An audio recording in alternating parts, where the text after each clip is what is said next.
আসসালামু আলাইকুম গাইস, আমি শাকিল। আমি আজকে আপনাদের দেখাবো আল্লাহ তাআলা যার যেখানে রিজিক রেখেছেন সে সেখান থেকেই সফল হতে পারে। আপনারা যে দোকানটি দেখতে পাচ্ছেন এই লোকের মাসিক ইনকাম নাকি 50,000 টাকা। এটা তো বললাম শুধু লাভের কথা, এছাড়াও উনি প্রত্যেক মাসে লাখ টাকার উপরে ইনকাম করেন শুধু এই বার্গার আর ফুচকা বেচে। আল্লাহ তাআলা তার রিজিক রেখেছেন। এই সফলতার কারণ হিসাবে উনি আমাকে বলেছেন উনার প্রবল ইচ্ছাশক্তি, ভালো ব্যবহার, ধৈর্য, যা তাকে আজকে এই পর্যায়ে এসে পৌঁছে দিয়েছে।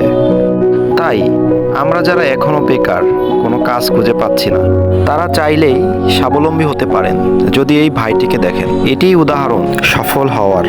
মানুষ কি বলবে কি করবে এই চক্ষু লজ্জাকে যারা পিছনে ফেলতে পেরেছে তারাই আজকে স্বাবলম্বী। এই দুনিয়াতে কোনো কিছুই সহজ নয়, যারা পরিশ্রম করেছে তারাই আজকে স্বাবলম্বী, সফলতার দ্বারে পৌঁছেছে। তাই পরিশ্রম করতে হবে, পরিশ্রম ছাড়া কখনোই সফলতা পাওয়া যায় না।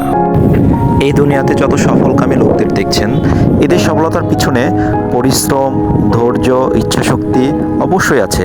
এগুলো ছাড়া তারা কখনোই সফল হতে পারে নাই। তাই আপনাকে পরিশ্রমী, ধৈর্যশীল এবং ইচ্ছাশক্তি থাকতে হবে। তার ফলস্বরূপ আপনি সফলতার দ্বারে পৌঁছাতে পারবেন।